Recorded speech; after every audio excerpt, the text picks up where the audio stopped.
سلام طعنا هبلنا كبرات خطاتل تتقراي ميديا نيتورك نلوم دما اواناوي زولنا يوم حبريتاتات حيزنا لكم لنا ايتا جيتاچو ردا دحر مسا الجزيره زغورق قال محدث مسابي احمد بولق ترخيون كم زي فلط يغلصلم ابتو وان ايتا جيتاچو نتي بوزح غبنا زخصص ابي احمد كند زكالو بزي مكلخالو زمصو طاطا بوزح يزبل كابت قال محدث زغبرو غازيطኛ جميرو سغاتات كوص مصنحوم زذكريم ايتا جيتاچو ردا اتي اب قرب زغورق على محتد نأبي متأبر مخانون زغلصو زلو خوينم ايت جيتاچو الجزيره قوريص اللي جن تزاري ويوم نير زولون غدايات ونوصيلو كنقروينا جنرال ساموراينس تግራይ كم محدر دليت كم زلوو انفتيوم نسعو استها حساون اللهم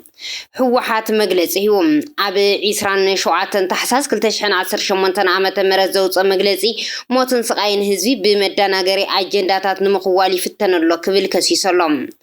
اب كللم حرازوا مبراق غوجام وردا دبر الياس سلست دقانستو تقتيلن اتن تقتيلن سرخبا دقانستو بوغن بلصقنا مسمع استسعنا ون تركبل سيفيلات مخانن زحبرو خوينم حيلታት ፋኖ ድማ ክስልላ ረኺብናየን ኢሎም ኣለዎም ብኻሊ ገጽ መንግስቲ ኢትዮጵያ ኣብ ትኽልል ዝፍጽሞ ዘሎ ንዜናውን ዘይምቹ መስካሕኺ ጉድኣት ኣውፅሒ ዝተባሃለ ደብዳብ ድሮን ንሞተተን ሰለስተ ደቂ ኣንስትዮ ምኽንያት ከም ዝኾነ እውን ይግለጽ ኣሎ ካብ ኣመራርሓ ፋኖን ብልጽግናን ብምውካስ ማዕኸን ዜና ቢቢሲ ኣጻርዮ ዝበሎ ሓበሬታ ኣሎ ክነቕርበልኩም ኢና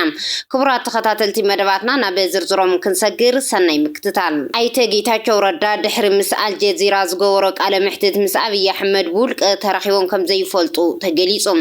ኣብትዋን ኣይተ ጌታቸው ነቲ ብዙሕ ገበና ዝኽሰስ አብይ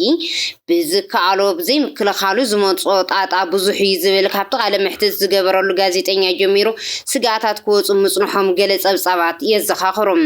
ኣብትዋን ዓበይቲ ሰበስልጣን ብልጽግና ከም ዝተቆጥዑ ክዝረብ ጸኒሑ አብይ አሕመድ ድማ ዓይኑ ክርኢ ኣይደልን ከም ዝበለን ኣይተ ጌታቸው ብዙሕ ሽምግልና ይፍትን ምህላውን ሓበሬታታት የመልክተለው ኣይተ ጌታቸው ድማ ኣብ አልጀዚራ ስለ አብይ አሕመድን ስለ መደመርን ተዛረብኩዎ ቆሪጽለይ ክብል ከሲሲ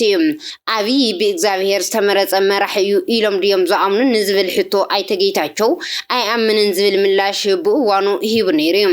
አብይን መሪሕነ ዝበቅዕ ክእለት ኣለዎ ዝብል እምነት ዶ ኣለዎም ንዝብል ሕቶውን እዚ ንኽበሃለሉ ሰሪሖም ከረጋግጸለዎም ዶክተር አብይ ዝብል መልሲ ኣይተ ጌታቸው ረዳ ምስ አብይ ከጓነጸ ከም ዘይተረፈ ዝግለጽ ዘሎ ጋዜጠኛ አልጀዚራ ማህዲ ሐሰን አብዚ ሞጽዮም አብይ አሕመድ ብቃዓተለን እንተይሉ በተግባር ከረጋግጻለዎ ዛጊድ ብቃዓተለዎ ንምባል ዘብቅዕ ንውጽኢት ኣይራኣኹልን ብምባሎም አብይ ካብ ስልጣን ከባረሮም ኣይኽእል እንደሆነ ዝብል ሕቶ ድማ ኣይተ ጌታቸው እዚ ብምዝራበይ ንዝመጽእ ስጋት የብለይን ኣይተሓሳስብንን እውን ምባሉ ነዚ ውጽኢት ዳሪግዎ ክኸውን ከም ዝኽእል ዝግለጽ ዘሎ እንተኾነ ጌታቸው ረዳ ኣብ ዝቐረባ ምስ ኤንቢሲ ኢትዮጵያ ዝተባሃለ ሚድያ ንአብይ ከመጓጉስ እንተተሰምዐውን አብይ አሕመድ ዛጊድ ቡልቀ ከምቲ ናይ ፈለማ ይረኽቦ ከም ዘየለን ድሕሪ ናይ አልጀዚራ ቃለ ምሕትት ቡልቀ ተረኺቦም ከም ዘይፈልጡን ተሓቢሩ ዘሎ እዚ ከምዚ እናሃለወ ኣብ ጉዳይ ምሁራት ተመልኪቱ አብይ አሕመድ ኣብ ዝቐረባ ዝተዛረቦ ድማ ንሰራዊት ብልጽግና ነዚ ዘድሃበ ትእዛዝ ከም ዝተዋሃቦ ተገሊጹ ኣሎ እዚ ዝተዋሃቦ ዝተባሃለ ትእዛዝ አብይ ኣብ ዝተዛረበሉ ወይ ድማ ብዛዕባ አብይ ዝበሎ ጽሑፍ እንትዝርጋሕ ሼር ላይክ ግበሩ ዝብሉ ናብ መከላከያ ሰራዊት ዝተዘርግሐ ትእዛዝ እዩ በብመሓውሩ ክሳብ ወረዳ ዘሎ ክወርድ ኣብ ጥቆም ንዘለዉ ኣባላት ሰራዊት ምክልኻል ኢትዮጵያ ብዛዕባ እዚ ክንገሮም ሼር ላይክ እናገበሩ ኮመንት ክቡ አብይ አሕመድ ኣብ ማሕበራዊ ሚድያ ጸላዊ ክኸውን ክሰርሑ እዩ ትእዛዝ ተዋሂብዎም ዘሎ እቲ ኮመንት ክጽሓፍ ጽልዋ ክፈጥር እንተደልዩ ዘሎ ድማ አብይ ጅግናችን ዝብል ምዃኑ ይግለጸሎም እቲ ዝቕጽል ትሕዝቶና ጀነራል ሳሞራይኑስ ንትግራይ ክገዝእ ድሌት ከም ዘለዎ ሓቢሮም ሓላፊ ስታፍ ሰራዊት ምክልኻል ኢትዮጵያ ነበር ጀነራል ሳሞራይኑስ ትግራይ ብዘይ ተመረጸ መንግስቲ ክትምራሕ ከም ዘይብላ ገሊጹም ጀነራል ሳሞራ ኣብ ቀረባ እዋን ምስታ ፕረስ ኢትዮጵያ ብትግርኛ እትሕተም ጋዜጣ ወጋሕታ ኣብ ዝገበሮ ቃለ ምሕትት ኣብ ትግራይ ዘሎ ጊዜያዊ ምምሕዳር ክቕጽል የብሉን ህዝቢ ትግራይ ባዕሉ ብዝመረጸ መንግስቲ ክመሓደር ኣለዎ ዝብል ርእይቶ ሂቦም ኣብዚ መስርሕ ብቐጥታ ብምስታፍ እንተ ተመሪጹ ክመርሕ ድልውነት ከም ዘለዎ እውን ይገሊጹም ኣብዚ ቃለ መሕትት ጊዜያዊ ምምሕዳር ብዘይ ወዓል ሕደር ክፈርስ ኣለዎ ዝብል ርእይቶ ብተደጋጋሚ ዘቃልሕ ጀነራል ሳሞራ ንፕሬዚደንት እቲ ጊዜያዊ ምምሕዳር ጀነራል ታደሰ ወረደ እውን ብፍቃዱ ክወርድ ከም ዝግባእ እዩ መኺሩ ጀነራል ሳሞራ ነዚ መደርኡ ኣብ ማሕበራዊ ሚድያ ብዙሓት ክቁጥዕሉ ድማ ተዓዚብና ጀነራል ሳሞራያንስ በዚ ዕድመ እዚ እሞ ድማ ናይ ብልጽግና ኣተሓሳስኡ ከይሓኸኸ ነዚ ምዝራው ጥራሕ እንተይኮነስ ምሕሳቡ እውን ዘይጽበዮ እዩ ክብሉ ብዙሓት ክገልጹ ይስምዑ ጀነራል ሳሞራያንስ ከምዚ ኢሉ ምሕሳው ስሕተት ኣይኮነን ዝብል ርእይቶ ዘለዎ ሓደ ነጣፊ ማሕበራዊ ሚድያ ድማ ብስሩ እውን መሰሉ ይብል ናይ ትግራይ ፕሬዚደንት ንምዃን ናይ ዕድመ ገደብ ዘሎ ኣይኮነን ዕድሚኡ መሰረት ዝገበሩ ነቐፌታታት ብዙሕ ማይ ዝቋፅሮ ኣይኮኑን ባህላ እዩ ሳሞራ ብዕድመ ኣብ ክሊ ሰብዓታት እዩ ኣብ ዓለም ዘለዎ መራሕቲ እንተተረኣዩ እውን ኣብ 80ታትን 70ታትን ዘለዎ እዮም ኣብ ኣፍሪቃ ዘለዎ ገዲፍካ ማለት እዩ እቲ ነቐፌታ ክኸውን ዘሎ መትከላዊ እዩ ይብል መሪሕነት በዋናነት ጥበብ እምበር ዕድመ ወይ ካልእ ነገር ኣይኮነን እቲ ሕቶ ሳሞራ ናይ መሪሕነት ጥበብ ኣለዎ ዶ ዝብል ልክዕ ክኸውን ዘለዎ እዩ ሳሞራ ሓሳብ ኣለዎ ዶ ምስቲ ህሉ ፖለቲካዊ ቁጠባውን ጸጥታውን ኩነታት ብልክዑ ይግንዘቦ ዶ ሕዚ ዘሎ ናይዛ ኢምፓየር ዝተሓላለኸ ሽግር ኮነ ነቲ መሰረታዊ ናይ ትግራይ ጸገም መፍትሕ ኣለዎ ዶ ወዘተ ዝብል ግን እቲ መለክዒ ክኸውን ዘለዎ እዩ ይብል ከም ውልቀይ ኣብዚ እዋን ጀነራል ሳሞራያንስ ብሕጊ ክሕተት እምበር ክመርሕ ድሌት የብለይን ዝብል እቲ ጸሓፊ ምስ ፋሽስታውያን ተሰሊፉ ኣብ ልዕሊ ህዝቢ ትግራይ ጆኖሳይድ ዝፈጸመን ምስ ውልቀ ሰባት እሞ ድማ ምስ ብጾቱ ተቃራሒኑ ኢታማዦር ሹም ኣብ ዝነበረሉ እዋን ኣብ ልዕሊ ህዝቢ ትግራይ ጆኖሳይድ ንኽፍጸም ቁልፊ ኣበርክቶ ዝተጻወተ ሰብ ኣብ ክንዲ ተሓዊኡ መዓልቲ ፍርዱ ዝጽበ ሕንኽ እንከይበለ ንህዝቢ ትግራይ ክመርሐካ የምዋሉ ክንደየናይ ከም ዝነዓቐና ዘመላኽት እዩ ዝብል ርእይቱ እዩ ዘካፈል 27 ታሕሳስ 2018 ዓመተ ምህረት ናብ ዝወፀ መግለፂ ሕወሓት ክንሰግር መንግስቲ ኢትዮጵያ ሞትን ስቃይን ህዝቢ ብመዳናገሪ አጀንዳታት ንምኽዋል ምፍታኑ ናይ ገበን ይክብል ውዱ ሕወሓት ገሊጸሎም ብሰንኪ ወረርቲ ካብ መረበቱ ተመዛዊሉ ኣብ መሐለኻታት መዕቆብ ውሽጢ ዓድን ስደትን ዝነብር ህዝቢ ብሕማምን ጥሜትን ይሃልቀሎ ዝበለ ሰሙናዊ መግለፂ ሕወሓት መንግስቲ ኢትዮጵያ ድማ መቀጸልታት ንስምምዕ ፕሪቶሪያ ብምጥሓስ ኣብ ልዕሊ ህዝቢ ዘካይዶ ዘሎ ሰላሕታዊ ጀኖሳይድ ይቕጽለሉ ከም ዘሎ ይሓቢሩ መንግስቲ ኢትዮጵያ ስምምዕ ፕሪቶሪያ ከይትግበር ሓኒቆ ብምሓዝ ኣብ ልዕሊ ህዝቢ ትግራይ ዝፈጸሞ ጀኖሳይድ ኣጠናኺሩ ቀጺሉ ዘሎ ዝበለ ውድብ ሕወሓት መኸተ ህዝቢ ትግራይ ጠሊሞም ኣብ ትሕቲኡ ንዝተዓሰቡ ከምኡ እውን ሲቪል ወተሃደራውን ሰበስልጣን ኣዋፊሩ ነዛ አጀንዳ ንምኽዋልን ካሊእ ናይ ጽልን ቅርሕንትን ሓቲት ንምፍጣርን ኣብ ምስራሕ ተጸሚዱ ኣሎ ክብል ከሲሱም ሞትን ስቃይን ህዝቢ ብመዳናገሪ አጀንዳታት ንምኽዋል ምፍታን ናይ ገበን እዩ ብዝብል እቲ ውድብ ብሰንኪ ወረርቲ ካብ መረበቱ ተመዛዊሉ ኣብ ማእኸላት መዕቆዊ ውሽጢ ዓድን ስደትን ዝነብር ህዝቢ ትግራይ ብሕማምን ጥሜትን ይሃልቅ ከም ዘሎ እዩ ሓቢሩ እቲ ውድብ ኣብ ዘውፅኦ ሰሙናዊ መልእኽቱ ብጥሜትን ሕማምን ዝሃልቅ ዘሎ ህዝቢ ኣብ ከመይ ዝበለ ዝኸፈ ኩነታት ከም ዘሎ ማሕበረሰብ ዓለም ክርዳእ ግድኡ ክዋፃን ዘኽእል ርብርብ ምድሓን ህይወትን ይካየዳሎ ዝበለ ኮይኑ መንግስቲ ኢትዮጵያ ድማ መቐጸልታት ስምምዕ ፕሪቶሪያ ብምጥሓስ ኣብ ልዕሊ ህዝቢ ዘካይዶ ዘሎ ሰላሕታዊ ጀኖሳይድ ይቕጽለሉ ኣሎ ክብል ኣብሪሆም ማሕበረሰብ ዓለም ነዚ እናባእሰ ዝኸይድ ዘሎ ሞትን ስቃይን ህዝቢ ከይርዳእን ዘላቒ ፍታሕ ኣብ ምምጻእ ግድኡ ከይዋፃን መንግስቲ ኢትዮጵያ ብኻልእ አጀንዳ ንምድንጋርን ነቲ ኣብ ሓደጋ ዝርከብ ህዝቢ ህጹጽ ሰብኣዊ ሓገዝ ከይግበር ኣብ ምትዕንቃፍ ምክልኻል ተጸሚዱ እዩ ዘሎ ክብል ከሲሶም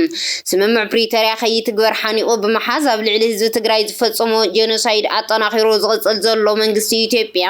መኸተ ህዝቢ ትግራይ ጠሊሞም ኣብ ትሕቲኡ ንዝተዓሰቡ ከምኡውን ሲቪል ወተሃደራውን ሰበስልጣናቱ ኣዋፊሩ ነዚ አጀንዳ ንምኽዋል ካሊእ ናይ ጽልን ቅርሕንትን ሓቲትን ምፍጣርን ኣብ ምስራሕ ተጸሚዱ ኣሎ ክብል ከሲሱ ኣሎ ውድብ ሕወሓት ህዝቢ ትግራይን ሕወሓትን እቲ ኣብ ፕሪቶሪያ ዝተበጽሐ ስምምዕ ዘላቒ ምቁራጽ ተኽሲ ተጻውኦ ናብ ዘላቒ ሰላም ክሰጋገር እምበር መፈጸሚ ካሊእ መልክዕ ጀኖሳይድ ክኾነ ይግባእን ዝበለት ውድብ መንግስቲ ኢትዮጵያ ግን ኣብ ክንዲ እቲ ዝበጽሐ ስምምዕ ምትግባር ካሊእ መልክዕ ጀኖሳይድ ንምቕጻል ኣብ ዝኽእሉ ሽርሕታት መደናገሪ አጀንዳታትን ተጸሚዱ ኣሎ ክብል ከሲሱ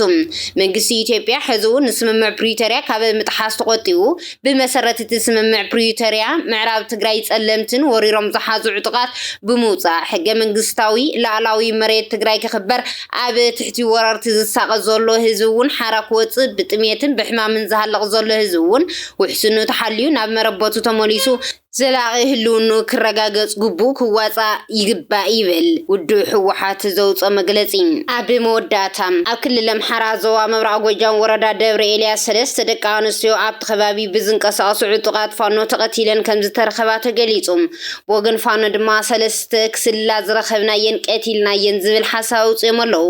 እተን ተቀቲለን ዝተረኸባ ደቂ አንስትዮ በወገን ብልጽግና ምስማዕ ዝተሰኣናውን ትርከበን ሲቪላት ምዃነን ዝሓበሩ ኮይኖም ሓይልታት ፋኖ ድማ ክስልላ ዝረኸብናየን ዝብል በኣመራርሖኦም ኣውጽየመለው እዚ ከምዚና ሃለወ ብኻልእ ገጽ መንግስቲ ኢትዮጵያ ኣብ ትኽልል ብዝፈጸሙ ደብዳብ ድሮን ንብዙሓት ጉዳት ከም ዘስዓበ ተገሊጸሎም ኣብ ዞባ ምብራቅ ጎጃም ዝተፈጸመ ደብዳብ ድሮን ኣብ ልዕሊ ንጹሃት ሓዊሱ ዘስካሕክሕ ጉዳት ዘብጽሕ ምንባሩ ተገሊጹ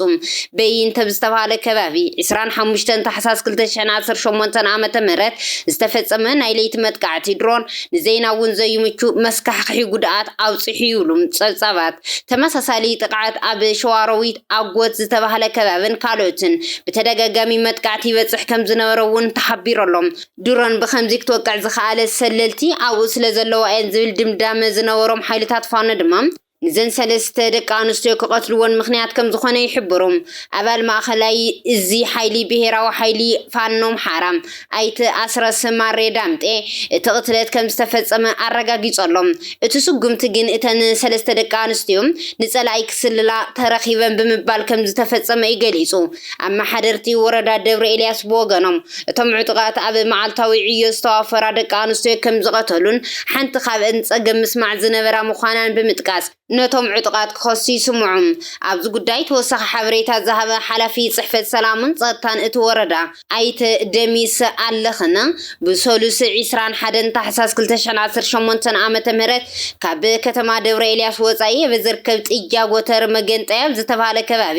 ካብ 17 ክሳብ 19 ዓመት ዝዕድሜን ሰለስተ ደቂ አንስትዮ ተቐቲለን ከም ዝተረኸባ ይዝሕብር ሓይልታት ጸጥታ እቲ ወረዳ ካብ ነበርቲ ሓበሬታ ምስ ተሰምዐ ሬሳታት እተን ሰለስተ ደቂ አንስትዮ ከም ዝረኸቡ ሓላፊ ርክብ መንግስቲ ወረዳ ኣይተ ሙላት ሙንዬ ገሊጹ ይብል ጸብጻብ ቢቢሲ ኣይተ ሙላት ሙንዬ ከም ዝሃቦ ሓበሬታ እቲ ሬሳታት ዝተረኸበሉ ከባቢ ኣብ ትሕቲ ቁጽጽር ዕጡቃት ፋኖ ምዃኑ ዝገልጽ ካብ ቁጽጽር መንግስቲ ወጻኢ ዕጡቃት ዝቆጻጸርዎ እዩ በቲ ከባቢ ካብ ዝሓልፍ ሰብ ሰለስተ ቆልዑ ብጥይት ተወቂዐን ተቐቲለን ኣብ ርእሰንየን ተወቂዐን ዝብል ሓበሬታ ምስ በጽሐ ሓይልታት ጸጥታ ከይዶም ነቲ ሬሳ ኣምጽኦም ንስድራቤት ኣረኪቦሞን ክብል ይገሊጹ ዘሎ ነዚ ዘረጋገጸ ሓላፊ ቤት ጽሕፈት ሰላምን ጸጥታን ደምስ ብወገኑ እተን ደቂ አንስትዮ ብጥይት ተወቂዐን ተቐጥቂጠን ከም ዝሞታ ገሊጹ እዩ ዝተፈላለዩ ተግባራት ጸጥታዊ ዓመጽ እውን በጽሕዎን ዝብል ክስ እውን ኣቕሪቦሎም ንሱ እቲ ጸጥታዊ መጥቃዕቲ ብኸመይ ከም ዝተረጋገጸ ኣብ ዝቐረበሉ ሕቶ ምስ ሓኻይሚና ኸይድና ምስኦም ምስከድና ድማ ቅምሶ ወሲዶም ድሕሪኡ ኣብ ልዕሊአን ከምዚ ዓይነት ተግባር ከም ዝተፈጸመ ዘመልክት መረዳእታ ተረኺቡ ክብል ከም ዝገለጸ እዩ ማዕኸን ዜና ቢቢሲ ዝሕብር መንነት ተንግዳያት ብመለለይ መንነተን ክፍለጣ ከም ዝተኻኣለ ሓላፊ ህዝባዊ ርክባት ኣይተ ሙላት ገሊጸሎም ሓንቲ ካብተን ግዳያት ናይ ዝኾና ቀረባ ዘመድ ዝኾነ ሓላፊ ቤት ጽሕፈት መጓዓዝያ እቲ ወረዳ ኣይተ ዘውዱ ደምስ እቶም ዕጡቃት ኣብ ፌስቡክ ኣብ ዘርግሕዎ ቪድዮ ሽሙ ብምጥቃስ ኣተሓባሪ ሓይሊ ጸጥታዊ ከም ዝበለት ተዛሪቡ ስርሐይ ምስ ፖለቲካ ዝተኣሳሰረ ይኮነን ግን እዎ ሓላፊ መጓዓዝያ ይብል ኣብቲ ቪድዮ ድማ ብሰንኪቲ ኣብ ልዕሊኣ ዝበጽሐ መጥቃዕቲ እያ ከምኡ ክትብል ተገዲዳ ኢሉ ከም ዝኣምን እዩ ኣረዲኡ ማእኸላይ መራሒ ሃገራዊ ሓይሊ ፋኖ ኣይተ ኣስረስ ማረዳምጤ በወገኑ ኣብ ልዕሊ ተን ደቂ አንስትዮ መውቃዕቲ ጸጥታዊ ዓመፅን ተፈጺሙ እዩ ዝብል ክስ ግን ነጺጉዎ እዩ ሓሶት እዩ ግን ሽም ፋኖ ንምጽላም ዝዓለመ እዩ ብምባል ጸጥታዊ መጥቃዕቲ ኣይበጽሕንን እቲ ቃለ ምሕትት እውን ብነጻነት ዝሃወ እዩ እቲ ሰራዊት ብፍሉይ መገዲ ጸጥታዊ ዓመፅ ዝፈጸመሉ ወይ ድማ ብፍሉይ መገዲ ኣብ ልዕሊአን ስጉምቲ ዝወስደሉ ኣካል ምኽንያት የለን ክብል ገሊጸሎም ኣስረስነተን ኣብ ስለያ ተዋፊረን ዝበለን ደቂ አንስትዮ ከም ተዋጋቲ ከም ዝቆጽረን ይገሊጹ ብመሰረት ሕገ ደንቢ ፋኖ ንጸላኢ ክስልል ዝተረኸበ ሰብ ናይ ሞት መቕጻዕቲ ከም እንወስድ አበካል መዳያቱ ወንተማሳሳለ ሱጉምቲ ከምንወስድ ይፍለጥዩ ይብል አማሰርት ዝርከው ሰባት መቅታል ከም ገበን ኩናት ክውሰድ ይኽእል እዩ ዝብል ሕቶ ዝቀረበሉ መራሒ ፋኖ አስረስ ሙሩኽ አዋኑ ብፍቃዱ ኢዱ ዝህብ ሰብ እዩ ይኹን እምበር እዘን ደቂ አንስትዮ ኣብ ትሕቲ ፍሉይ ኩነታት ኣብ ስለያ ዝተዋፈራ እየን ተታሒዘን ብመሰረት ሕገ ደንብና ከም ሙሩኽ ኩናት ኣይተተሓዛን ክብል እዩ መልሲ ይብሎም እዚ ንኣህጉራዊ ሕጊ ገበን ኣህጉራዊ ውዕልነት ተሓዛ ሙሩኻት ኩናት ዝጥሕሱ ኢልና ኣይንኣምንን እውን ይብል ኣብ ክልል አምሓራ ኣብ መንጎ ፋኖን ሰራዊት ብልጽግናን ዝካየዱ